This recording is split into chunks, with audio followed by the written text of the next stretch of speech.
Action. Hey everyone, it's DrRic. Teresa had a question about getting sick. It's fall, it's cold and flu season, and this year, 2018 fall, is supposed to be record-breaking nasty. The southern hemisphere usually has the influenza issues before we do, and that's how the CDC kind of gauges which virus strains to put in the vaccine this year.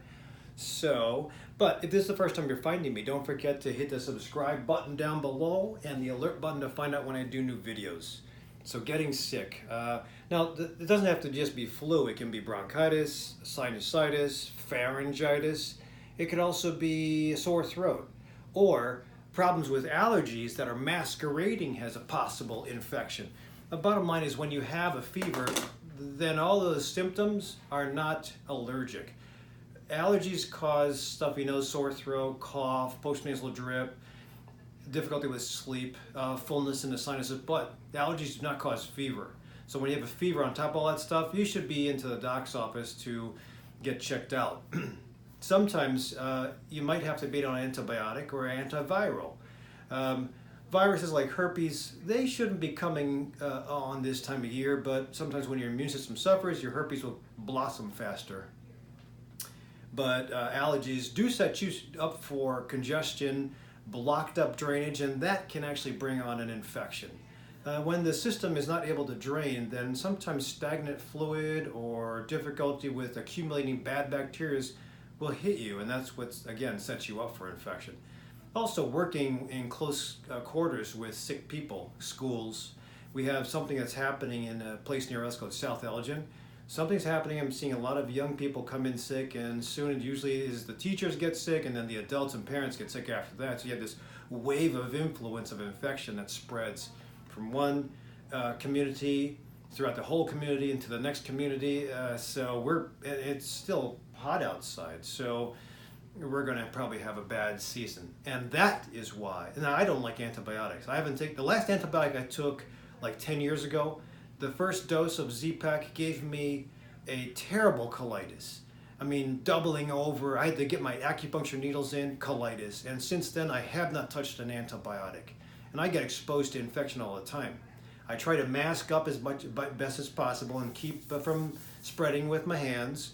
But I still come into contact in rooms where patients have been coughing for about half an hour before I walk in.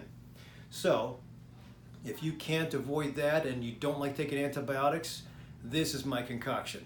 So, the only thing I don't have here is my Garden of Life sinus immunity and my red reishi mushroom. But everything else I have here and we'll talk about. In fact, see my previous video, DrRic tutorial cold and flu. It's an older video, but that's essentially what I'm still doing now.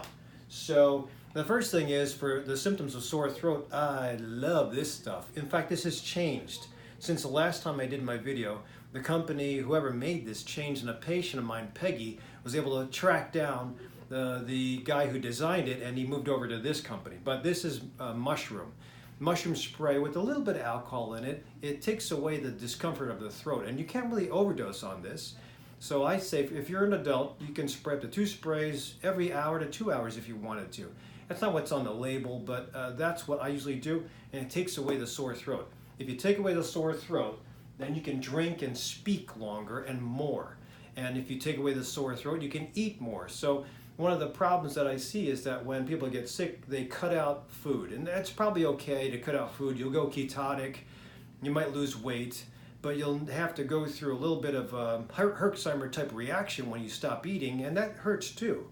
But more important than that is when people stop drinking water, they become dehydrated. That magnifies all the nasty symptoms, which is why I push fluids. When I'm sick, I definitely cut down on carbohydrates or total volume of food, but I also push fluids, and I like airborne. Not because it supposedly gives a great immune system booster, which it might or might not, homeopathic, but I do it because it flavors, number one, it flavors the fluids, flavors the water. Number two, it also adds a little bit of salt, and that's what effervescence does, it adds salt. Salt sometimes gets your blood pressure a little higher, keeps the fluid in the intravascular space, and it helps a little bit with me. I'm usually salt deficient. So that's what I do, and I try to get as much fluid as possible. I'm always taking down a lot of green tea in the morning. I brew one brew with 2 teaspoons of usually sencha or gyokuru green tea, but I brew at least 6 glasses off of that one brew. So usually the caffeine is minuscule by the time I get to the 3rd glass or 3rd mug, but I just use the leaf for its phytonutrients. But I'm taking in a lot of fluids, so unfortunately I'm having to pee a lot. So when I switch over to, I'll still keep up with green tea, but when I switch over to just clear fluids during my sickness, I'll still pee a lot, and that's what I would suggest, is you get to the point where, especially if you're kicking up phlegm, you want the phlegm to be liquefied easy, and if you maintain hydration so that you're peeing clear every hour, I think that's good hydration. Now stop that at dinner time or else you'll be peeing all night and you need to sleep. So the other thing I sometimes do is you have to breathe. And if you're not breathing at night, you're going to breathe through your mouth, you're going to make your sore throat even worse. So try to rinse your nose out 2 to 3 times a day with saline. See my video, DrRic, question stuffy nose. But I like nasal crom. Nasal crom spray is a nodocromyl sodium. It's over the counter. I can't find this in the pharmacy, so I have to get it on Amazon. But nodocromyl sodium is a mast cell stabilizer. And when you have allergies, it helps. But when you don't have allergies and you just have irritation in the nose, it will help too. It stings a little bit when you spray it, but you can spray it 3 times a day. It reduces swelling. If you reduce swelling, you can breathe better. If you breathe better, even though it kind of stings and gets excessively dry, side effect, it does get dry, at least you can breathe. You can kind of throttle this so you don't get too dry, but you stay open. You just have to figure out how much is sensitive to you if you can get past the taste.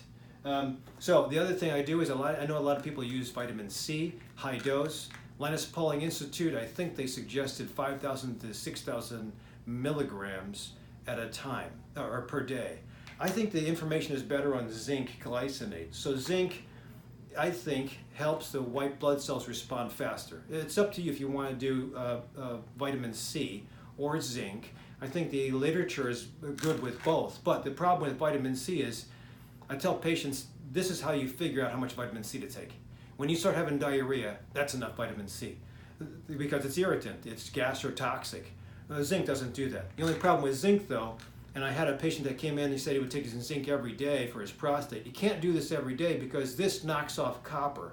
So the more zinc you take, the less copper you absorb. That's not healthy either. So for about 2 to 4 weeks, I think this would be fine.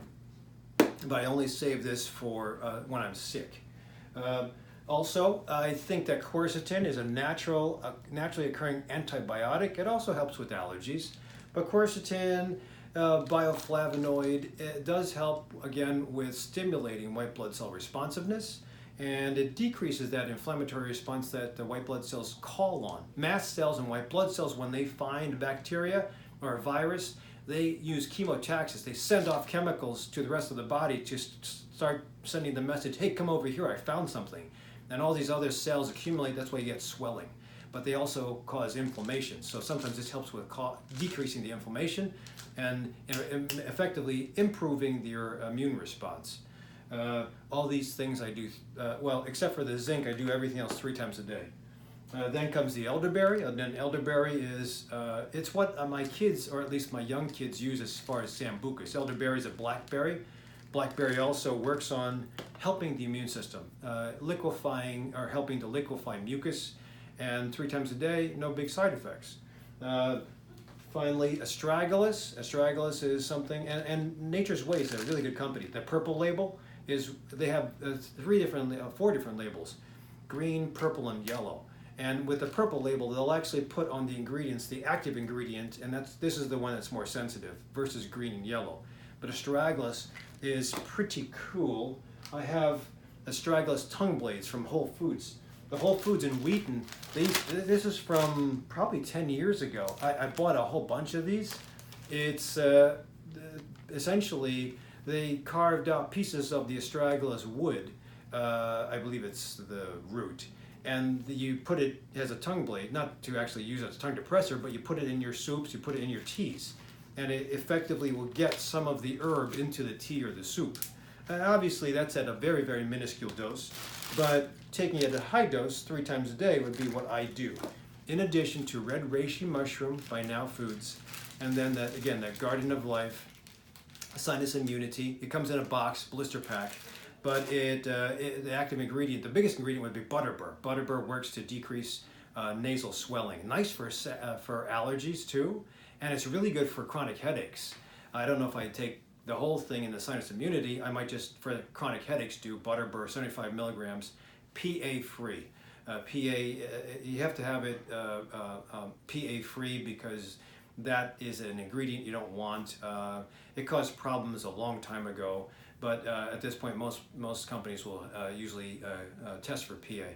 That's my concoction. I do a lot of this stuff 3 times a day in addition to fluids, in addition to staying away from my bad foods that I eat. And bad foods would be really not that much. I try to stay as lean as possible. Right now I'm really moving to pure vegetarianism, veganism, so I don't take any lean meats, but definitely when I am sick, I'd keep it to the most important fuel sources as possible and limited.